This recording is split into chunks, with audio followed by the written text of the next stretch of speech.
الحمد للہ وکفی والصلاة والسلام علی عباده الذین اصطفى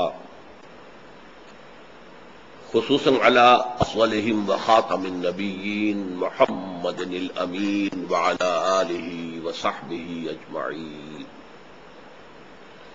اما بعد فقد قال اللہ تبارک وتعالی كما ورد فی سورة الاحزاب: اعوذ باللہ من الشیطان الرجیم، بسم اللہ الرحمن الرحیم. یا ایھا الذین آمنوا اذکروا نعمت اللہ علیکم اذ جاءتکم جنود فارسلنا علیہم ریحا وجنودا لم تروها وکان اللہ بما تعملون بصیرا. اذ جاءوکم من فوقکم ومن اسفل منکم واذ زاغت الابصار وبلغت القلوب الحناجر وتظنون باللہ الظنونا هنالک ابتلی المؤمنون وزلزلوا زلزالا شدیدا. وإذ يقول المنافقون والذين في قلوبهم مرض ما وعدنا الله ورسوله إلا غرورا. وَإِذْ قَالَتْ طَائِفَةٌ مِّنْهُمْ يَا أَهْلَ يَثْرِبَ لَا مُقَامَ لَكُمْ فَارْجِعُوا وَيَسْتَأْذِنُ فَرِيقٌ مِّنْهُمُ النَّبِيَّ يَقُولُونَ إِنَّ بُيُوتَنَا عَوْرَةٌ وَمَا هِيَ بِعَوْرَةٍ إِن يُرِيدُونَ إِلَّا فِرَارًا. صدق اللہ العظیم. رب اشرح لي صدري ويسر لي أمري واحلل عقدة من لساني يفقهوا قولي. اللهم ربنا الہمنا رشدنا واعذنا من شرور انفسنا. اللهم ارنا الحق حقا وارزقنا اتباعه وارنا الباطل باطلا وارزقنا اجتنابه. آمین یا رب العالمین. ذہن میں تازہ کر لیجئے کہ مطالعہ قرآن حکیم کے جس منتخب نصاب کا سلسلے وار درس ان مجالس میں ہو رہا ہے، اس کا یہ 5واں حصہ ہے جو زیر درس ہے، جو صبر اور مصابرت کے موضوع سے متعلق ہے.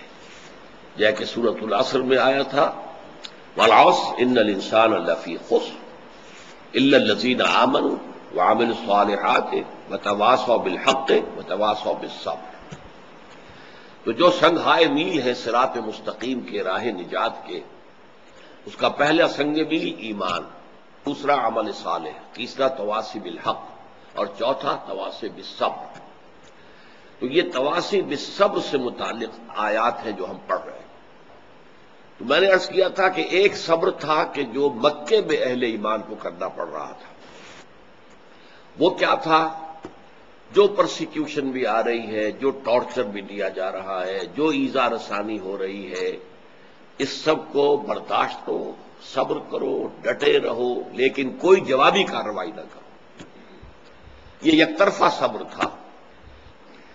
اور اس میں ہم سورہ عنکبوت کا مطالعہ کر چکے ہیں کہ مکی دور کے صبر کے ضمن میں قرآن مجید کی جامع ترین صورت وہ ہے. مدینے میں آنے کے بعد اب صبر جو ہے مصابرت میں تبدیل ہو گیا، یعنی اب دو بدو مقابلہ ہے. اب قتال فی سبیل اللہ کا دور شروع ہو گیا ہے. اب اگر اہل ایمان صبر کر رہے ہیں تو کفار بھی صبر کر رہے ہیں. اگر اہل ایمان کے لوگ کو شہید ہو رہے ہیں تو کافر بھی قتل ہو رہے ہیں.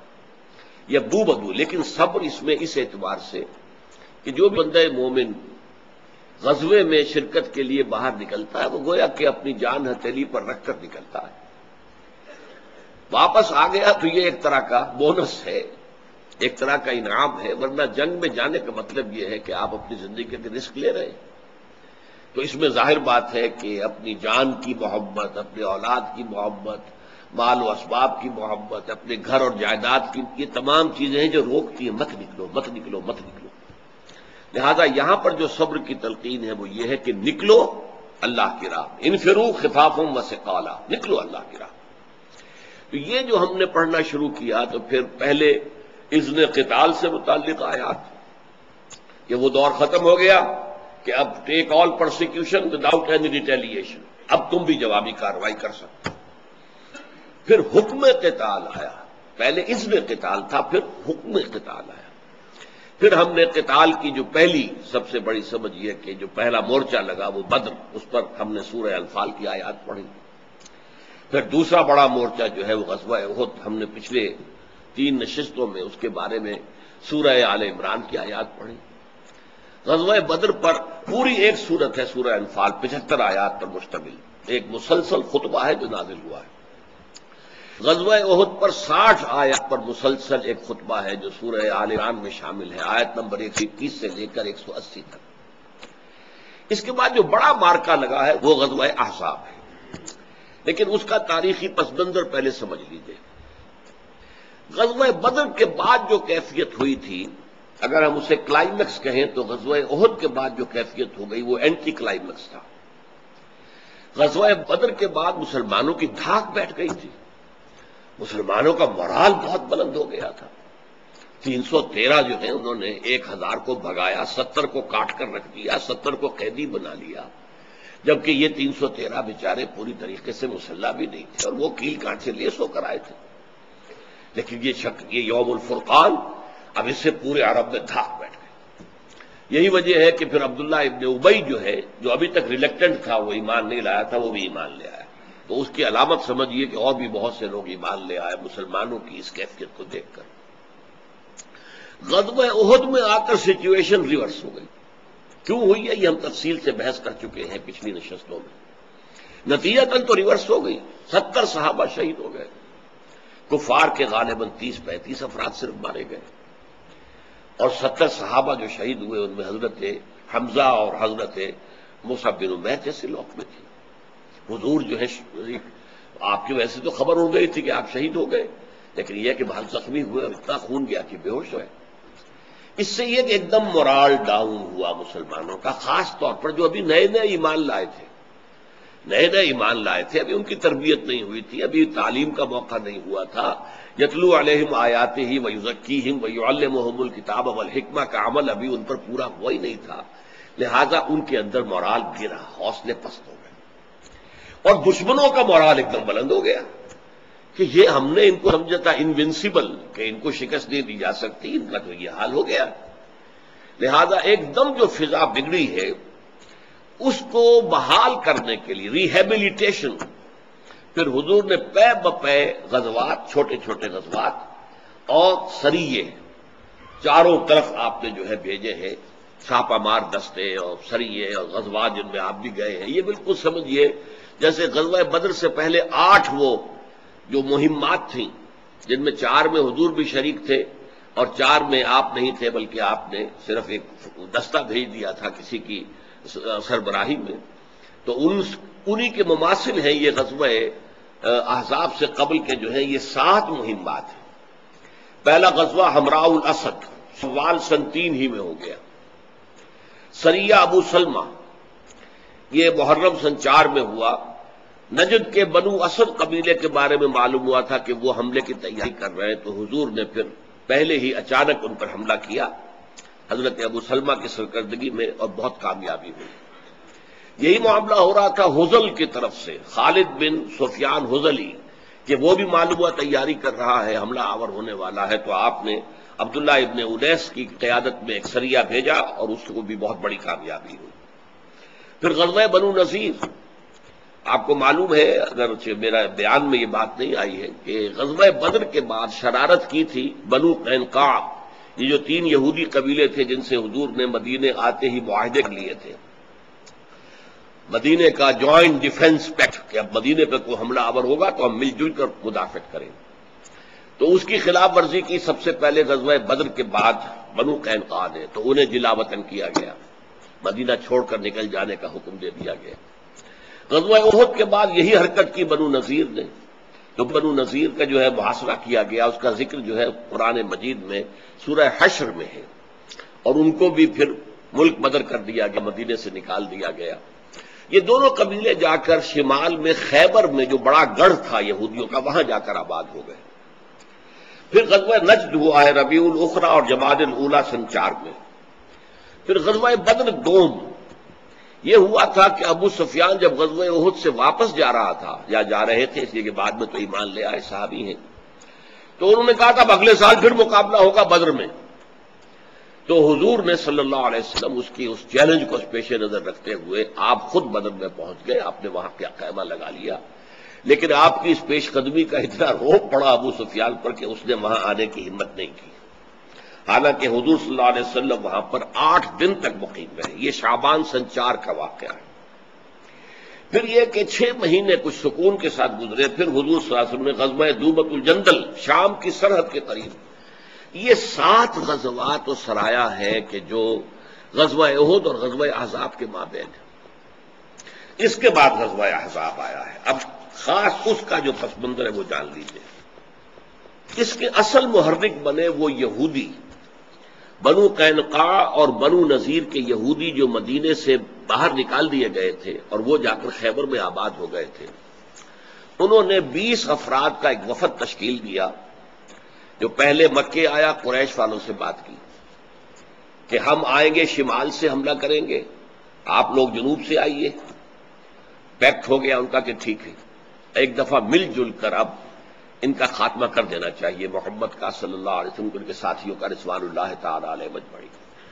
پھر وہ بنی غطفان کی طرف گئے، جو مدینے کے مشرق کی طرف نجد کا علاقہ ہے، اس کے جو قبیلے تھے، ان سے بھی جا کر یہی بات ہوئی، پیکٹ ہو گیا۔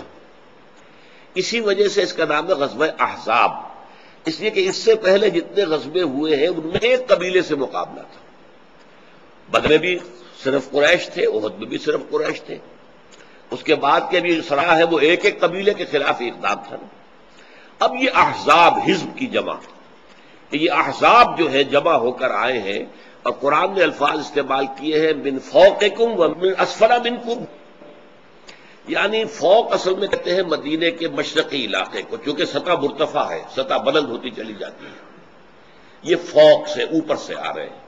اور اسی معنی میں کہا جا سکتا ہے کہ جو شمال سے آئے تھے وہ بھی فوق سے آئے تھے، اور اسفل منکم نیچے سے، کیونکہ مکے سے جو قریش آئے تھے وہ تہامہ کے علاقے سے ہو کر آئے تھے، وہ ساحلی علاقہ ہے اور وہ نیچا ہے، وہ نشیب کا علاقہ، وہاں سے وہ چڑھ کر جو ہے مدینہ تک پہنچے۔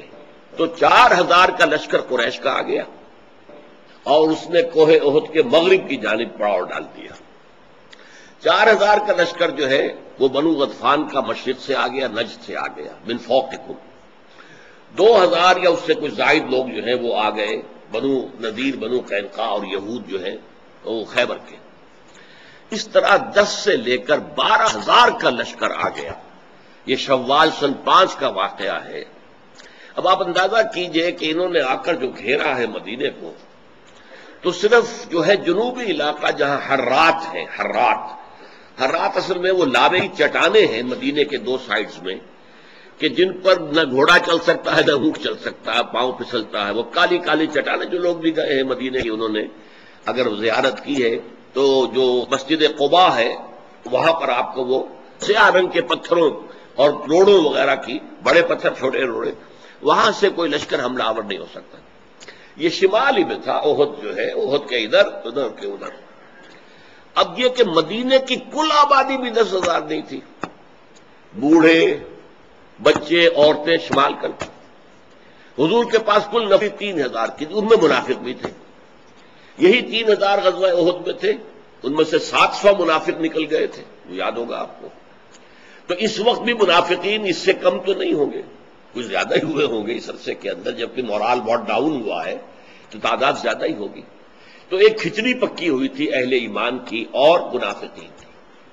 اور ان تمام غزوات اور تمام جو بھی مشکلات آئی ہیں، ان کا جو فلسفہ بیان ہوا ہے وہ یہ ہے کہ اللہ تعالیٰ تمییز کر دینا چاہتا ہے، ممیز کر دینا چاہتا ہے کون حقیقی مومن ہے اور کون جھوٹ موٹ کے مومن ہے۔ وہ مدعی ہے ایمان کے، وَمِنَ النَّاسِ مَن يَقُولُ آمَنَّا بِاللَّهِ وَبِالْيَوْمِ الْآخِرِ وَمَا هُم بِمُؤْمِنِينَ، لوگوں میں سے کچھ ہے جو دعویٰ کرتے ہیں کہ ہم اللہ پر اور یوم آخر پر ایمان رکھتے ہیں، وہ مومن نہیں ہے حقیقت میں، کبابی دعویٰ ہے۔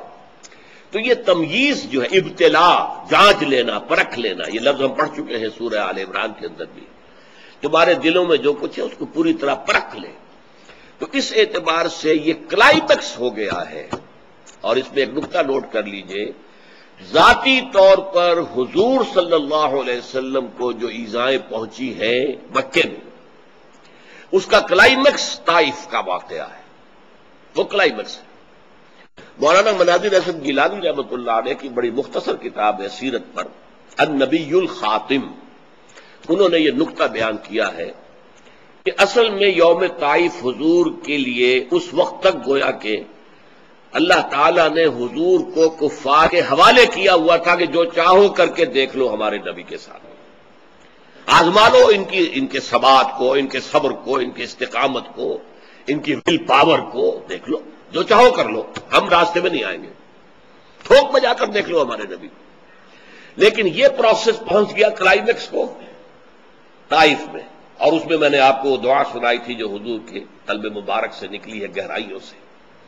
اس کے بعد سے ٹرن ہو گیا معاملہ حضور کی حفاظت معجزانہ انداز میں، کہ حضور مکے سے چلے ہیں، رات کو نکلے ہیں تو حالانکہ پہرا موجود تھا کوئی دیکھ سکا، پھر آپ غار ثور میں اگر روپوش ہیں تو غار ثور کے دہانے پر پہنچ گئے ہیں، پھر بھی نہیں دیکھ سکے۔ پھر جب سراقہ جو ہے وہ آ گیا ہے آپ کے قریب پکڑنے کے لیے تو اس کے گھوڑے کے پاؤں دھس گئے، دوبارہ نکل کر کسی طریقے سے آ گیا پھر دھس گئے، تو پھر آ کے معافی مانگی، ایمان لے آیا۔ تو یہ جو معجزانہ تحفظ تھا حضور کا، یہ در حقیقت غزوہ طائف کے جو حالات تھے اس کے بعد ہوا۔ یہی معاملہ مجموعی طور پر ہوا ہے مسلمانوں کی جماعت کے ساتھ، اور کلائمیکس جو ہے اس کا وہ غزوہ احزاب ہے۔ سچویشن ایسی ہو گئی تھی کہ گویا کہ خاتمہ نظر آ رہا تھا، کہ جیسے ایک چراغ ہے صحرا کے اندر وہ جل رہا ہے اور تین طرف سے آندھیاں آ گئی ہیں اس کو بجھانے کے لیے، مشرق سے، مغرب سے اور شمال سے۔ بس خالص جنوب کا جو علاقہ تھا مدینے کے جہاں وہ ہر رات تھے وہ کھلا ہوا تھا، باقی تین طرف سے گھیراؤ تھا سخت، اور سب رست بند ہے، کچھ نہیں آ سکتی، باغات تک رسائی نہیں ہے کہ وہاں سے کچھ پھل لا سکے۔ پھر خطرہ ہو گیا کہ بنو قریظہ جو واحد قبیلہ رہ گیا تھا، خطرہ ہی کیا ہو گیا، واقعہ ہو گیا، ان کا عہد و پیمان ہو گیا تھا کہ ٹھیک ہے جب جنگ کرو گے ہم تمہارے ساتھ آئیں گے، ہم پیچھے سے ان پر وہ یعنی جنوب کی جانب سے ہم حملہ کر دیں گے، کیونکہ ان کی گڑھی جو تھی یا ان کا گڑھ جو تھا قلعہ وہ جنوب کی جانب تھا، مسجد قباء کے پاس تھا۔ تو یہ صورتحال ایسی تھی کہ آزمائش جو ہے اہل ایمان کے ایمان کی وہ اپنے کلائمیکس کو پہنچ گئی۔ اس میں جو ثابت قدم رہے بس گویا کہ ان کے لیے اللہ تعالیٰ کی طرف سے سند عطا ہو گئی کہ واقعتاً یہ لوگ وہ ہیں کہ جنہوں نے جو عہد اللہ سے کیا تھا وہ پورا کر دکھایا۔ لیکن اس صورتحال میں منافقین کا جو نفاق دل میں چھپا ہوا تھا وہ ان کی زبانوں پر آ گیا، یعنی جو اصل مقصد تھا وہ حاصل ہو گیا، سفٹنگ ہو گئی، تمہیز اسی کو کہتے ہیں۔ جماعت مسلمین جو تھی اس وقت، جس میں منافق بھی تھے اور مومنین بھی تھے، ان کی سفٹنگ ہو گئی، ان کی تمہیز ہو گئی، چھان پھٹک ہو گئی، یہ منافق ہے یہ مومن، اور یہی در حقیقت ابتلاء اور آزمائش کا مقصد ہوتا ہے۔ اس کے بعد ہوا کیا، وہ حضرت سلمان فارسی رضی اللہ تعالی عنہ کے مشورے پر جدھر سے حملے کا اندیشہ تھا خندق کھود لی گئی، اور یہ کہ خندق کے پار اب وہ آ نہیں سکتے، ڈیرا ڈال کے وہاں پہ بیٹھے ہوئے ہیں۔ وہ صرف ایک شخص تھا اور وہ عجیب انسان تھا، 90 برس کی عمر تھی، عمرو ابن عبد ود۔ ود جو ہے یہ بھی پرانے زمانے کے دیوتاؤں میں سے عبد ود، ود کا بندہ اور غلام، عبداللہ کی بجائے اور عبد الرحمن کی بجائے۔ 90 برس کا نہایت قوی ہیکل، بہت شجاع لڑاکا جنگجو، اس نے جو ہے گھوڑا تیز دوڑایا اور ایڑ لگائی اور خندق کو پار کر کے مسلمانوں کی طرف آ گیا۔ ورنہ عام حالات میں کیا ہو رہا تھا، ادھر سے تیر چل رہے ادھر سے تیر چل رہا ہے، بس اس نے آ کر مبارزت طلب کی کہ ہے مسلمانوں تم میں سے کوئی جو مجھ سے مقابلہ کرے۔ حضرت علی نکل کر آئے، وہ ہنسا۔ حضرت علی کوئی طویل القامت انسان نہیں تھے بلکہ عام معیار سے کم تھا قد ان کا، ہنسا۔ پھر یہ کہ ابھی تقریباً 30 کے آس پاس تھے، 30 سال کی عمر۔ تو اس نے کہا دیکھو بھائی، میرا ایک دستور ہے، قاعدہ ہے کہ میں جب بھی کسی سے جنگ کرتا ہوں تو اس سے پہلے میں 3 خواہشات کا موقع دیتا ہوں کہ اپنی 3 خواہشیں پیش کرو، تو ان میں سے کوئی ایک تو میں ضرور پوری کر دوں گا اس سے پہلے کہ میں تمہیں ختم کر دوں۔ تو پوچھو، تم مجھ سے کچھ خواہش ظاہر کرو۔ حضرت علی نے فرمایا میری پہلی خواہش یہ ہے کہ تو مسلمان ہو جا۔ نہیں اس کا کوئی امکان نہیں، ہنسا۔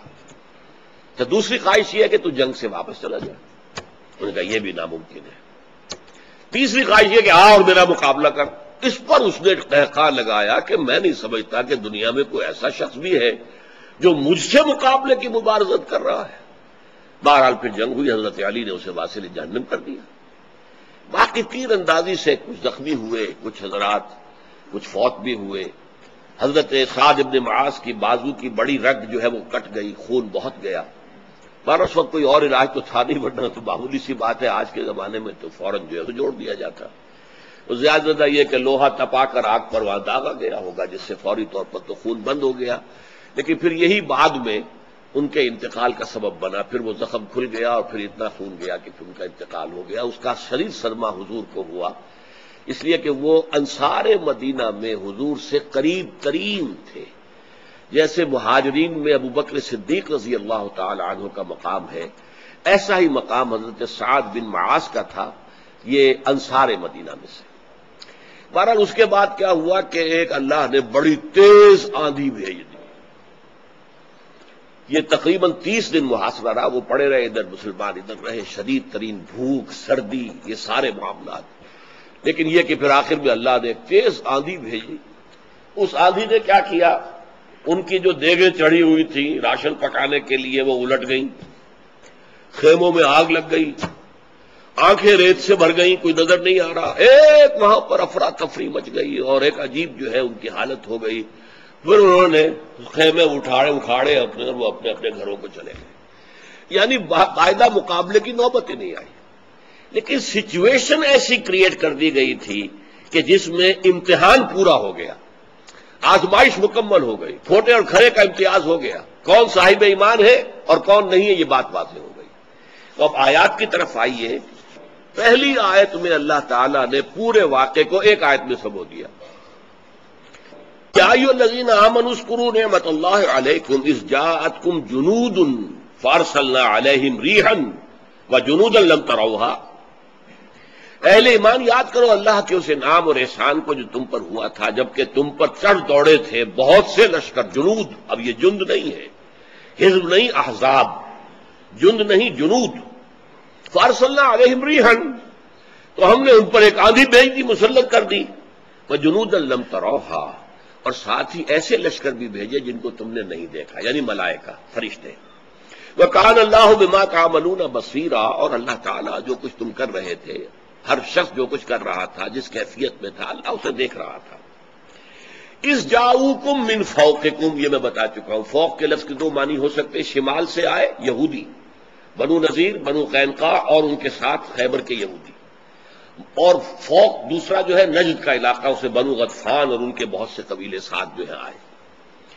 تو اِذْ جَاءُوكُم مِّن فَوْقِكُم وَمِنْ أَسْفَلَ مِنْكُم، تم سے نیچے، مدینے سے نیچے بدر کی طرف اترے، اور بدر سے پھر نیچے اور جا کر جو ہے وہ تہامہ کا سفر ہوتا ہے. جو یہ جو پہاڑی سلسلے سے لے کر اور ساحل تک کا جو علاقہ میدانی ہے یہ تہامہ کہلاتا ہے.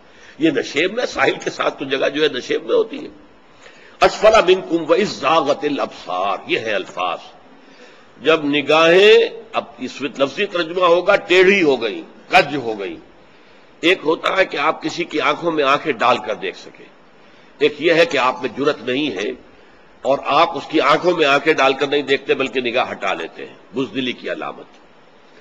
لیکن ہم جو کہیں گے یہاں ترجمہ کریں گے جب آنکھیں پتھرا گئی تھی خوف کی وجہ سے، دہشت کی وجہ سے، it seems to be the end, اب تو خاتمہ ہو جائے گا. 12,000 کا لشکر، ہم کل 3,000، ان میں بھی منافقین شامل ہیں، 1,000 تو منافق ہوگا. تو اب کیا ہوگا؟ گویا کہ امتحان اپنے پورے کلائمیکس پر آ گیا. اذ زاغت الابصار وبلغت القلوب الحناجر، اور دل جو ہے وہ آ کر یہاں حلق میں پھنس گئے. یہ ہوتا ہے دہشت کے عالم کے اندر معلوم ہوتا ہے، جسے اردو میں آپ کہتے ہیں دل بلیوں اچھل رہا تھا، اچھل رہا ہے دل خوف کی وجہ سے. اور جب اچھلتا ہے تو گویا کہ یہاں آ کر حناجر، یہ جو ہمارے حلقوم ہیں، یہاں پر دل جو ہے وہ آ گیا. وَبَلَغَتِ الْقُلُوبُ الْحَنَاجِرَ وَتَظُنُّونَ بِاللَّهِ الظُّنُونَ، اور تم اللہ تعالیٰ کے ساتھ طرح طرح کے ظن کر رہے تھے. یہ کیا ہو گیا؟ ہم تو کچھ اور توقع رکھتے تھے، یہ صورتحال کیا ہو گئی؟ هُنَالِكَ ابْتُلِيَ الْمُؤْمِنُونَ، اس وقت اہل ایمان کا پورا امتحان ہو گیا. ابتلا، امتحان، آزمائش، یہ اپنے کلائمیکس کو پہنچ گئی. هُنَالِكَ ابْتُلِيَ الْمُؤْمِنُونَ وَزُلْزِلُوا زِلْزَالًا شَدِيدًا، اور وہ ہلا مارے گئے شدت کے ساتھ. یہ الفاظ سورہ بقرہ میں بھی ہم پڑھ چکے ہیں. یہ کیفیت ہو جاتی ہے امتحان اور آزمائش کی سختی کے اندر، جیسے کسی کو پکڑ کر جھنجھوڑا جا رہا ہے۔ هنالک ابتلی المؤمنون وزلزلوا زلزالا شدیدا وَإِذْ يَقُولُ الْمُنَافِقُونَ وَالَّذِينَ فِي قُلُوبِهِم مَّرَضٌ، اور جب کہ کہہ رہے تھے وہ منافق لوگ اور وہ جن کے دلوں میں روگ تھا۔ یہ نفاق کی پہلی سٹیج ہوتی ہے، یعنی ابھی جن کے ہاں نفاق کا بھی آغاز ہی ہوا ہے، پورا تناور درخت نہیں بنا ہے۔ تو یہ دونوں جو ہے گروہ، ان کا حال ایک دم کیا ہو گیا، اذ یقول المنافقون والذین فی قلوبہم مرض ما وعدنا اللہ ورسولہ الا غرورا، ہم سے اللہ اور اس کے رسول نے جو وعدے کیے تھے جھوٹے نکلے، ہمیں دھوکہ دیا گیا، ہمیں سبز باغ دکھائے گئے، ہم سے کہا گیا تھا قیصر و کسریٰ کے خزانے تمہارے قدموں میں آئیں گے۔ حال یہ ہے کہ ہم رفع حاجت کے لیے باہر نہیں نکل سکتے، اس طرح کے محاصرے کے اندر ہم آ چکے ہیں، زندگی جو ہے خاتمے کے قریب آ چکی ہے۔ صورتحال اس درجے خوفناک بن گئی، اور جبکہ وہ کہہ رہے تھے وَإِذْ قَالَتْ طَائِفَةٌ مِّنْهُمْ، اور جبکہ ان میں سے ایک گروہ کہہ رہا تھا یا اہل یثرب لا مقام لکم فارجعوا، اے یثرب والو تمہارا کوئی مقام کوئی ٹھکانہ اب نہیں ہے، تم مقابلہ نہیں کر سکتے، لوٹ جاؤ۔ اور فرجعوا سے دونوں معنی ہو سکتے ہیں، گھروں کو لوٹ جاؤ، امان طلب کر لو، محمد کو اور ان کے ساتھیوں کو حوالے کر دو ان کے، یہ منافقین مدینہ کہہ رہے ہیں۔ اور ورجعوا کا یہ بھی ہو سکتا ہے کہ تم اس دین میں جو آئے تھے تو واپس جاؤ، پھر اپنے آبائی دین میں کفار میں مشرکین میں شامل ہو جاؤ۔ وَيَسْتَأْذِنُ فَرِيقٌ مِّنْهُمُ النَّبِيَّ، اور ان میں سے ایک گروہ جو ہے نبی سے اجازت طلب کر رہا تھا، حضور ہمیں اجازت دیجیے۔ یقولون ان بیوتنا عورہ، اور وہ کہہ رہے تھے ہمارے گھر کھلے پڑے ہوئے ہیں، غیر محفوظ ہیں، اگر کہیں پیچھے سے حملہ ہو گیا بنو قریظہ کی طرف سے تو ہمارے تو گھروں میں خواتین بچے جو ہیں وہ تو سب کاٹ لیے جائیں گے گاجر مولی کی طرح، تو ہمیں واپس جانے کی اجازت دیجیے۔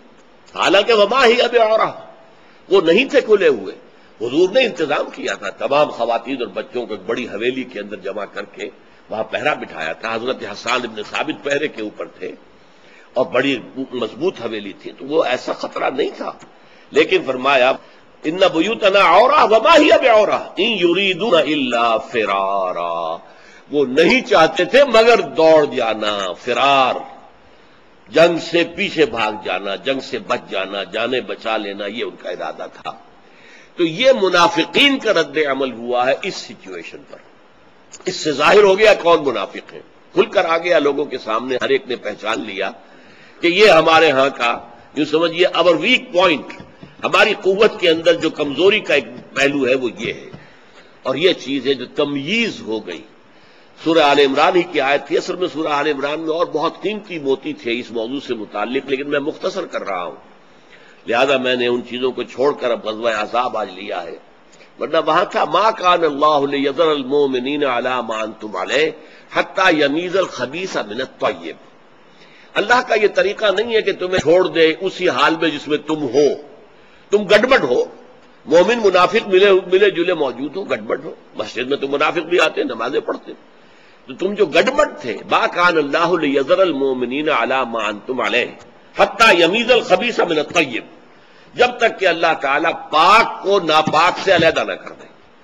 تو پاک اہل ایمان جن کے دل پاک تھے اور جن میں جو منور تھے نور ایمان سے، اور خبیث وہ منافقین، حتی یمیز الخبیث من الطیب، خبیث کو جب تک کہ طیب سے پاک علیحدہ نہ کر دے، اللہ تعالیٰ جو ہے اس کی سنت یہ رہی ہے کہ وہ نہیں چھوڑتا اس گڑبڑ صورتحال کے اندر۔ تو یہ صورتحال جو ہے بتمام و کمال غزوہ احزاب کے اندر پوری ہو گئی۔ بارک اللہ لی ولکم فی القرآن العظیم ونفعنی وإیاکم بالآیات والذکر الحکیم۔